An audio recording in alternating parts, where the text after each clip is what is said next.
ในวันที่ 17 กุมภาพันธ์ 2026 ที่แขวงหลวงพระบางกรมจัดตั้งกระทรวงการเงินได้เปิดสุดฟุ่มโฮมสร้างความเข้มแข็งให้พนักงานราชการของแขนงการเงินขอบเขตทั่วประเทศในการคุ้มครองการเงินแห่งรัฐเพื่อรับประกันคุณภาพของบุคลากรที่ประกอบใส่ในแต่ละแขนงการโดยการเข้าร่วมเป็นประธานของท่านปอ.นิธาบุพภารองหัวหน้ากรมจัดตั้งกระทรวงการเงินมีผู้ตั้งหน้าจากบรรดาแผนกการเงินแขวงคลังเงินประจำแขวงช่วยสหกรณ์ประจำแขวงภาษีประจำแขวงห้องการเงินบรรดาเมือง6แขวงภาคเหนือแขวงบ่อแก้วอุดมไซสัญญบุรีเสียงขวางหัวพันและแขวงหลวงพระบางมีวิทยากรจากกรมเกี่ยวข้องภายในกระทรวงการเงินผู้ต่างหน้าจาก PIU และคณะรับผิดชอบการฝึกอบรมเข้าร่วมโอกาสดังกล่าวท่านปอ.นิธาบุพภารองหัวหน้ากรมจัดตั้งกระทรวงการเงินได้มีคำเห็นว่าการจัดฝึกอบรมในครั้งนี้เพื่อเฮ็ดให้พนักงานราชการแขนงการเงินในขอบเขตทั่วประเทศมีความเข้าใจต่อกับเรียกงานการคุ้มครองการเงินแห่งรัฐของแขนงการเงินโดยพื้นฐานเป็นการสร้างความเข้าใจและสร้างความเข้มแข็งให้พนักงานแขนงการเงินเพื่อเตรียมความพร้อมในการจัดตั้งปฏิบัติระบบ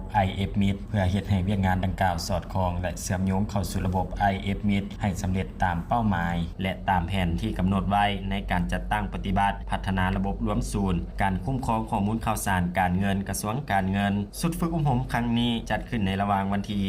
17-20 กุมภาพันธ์ 2026 ซึ่งคณะรับผิดชอบวิทยากรจากบรรดาภาคส่วนที่เกี่ยวข้องภายในกระทรวงการเงินได้นำเอาเวียกงานวิชาเฉพาะการคุ้มครองการเงินแห่งรัฐมานำเสนอซึ่งประกอบมี 7 หลักสูตรต้นต่อที่ได้มีการรับรองอย่างเป็นทางการจากกระทรวงการเงินเป็นต้นหลักสูตรบทรายงานการเงินและการบัญชีหลักสูตรการตรวจสอบและกวด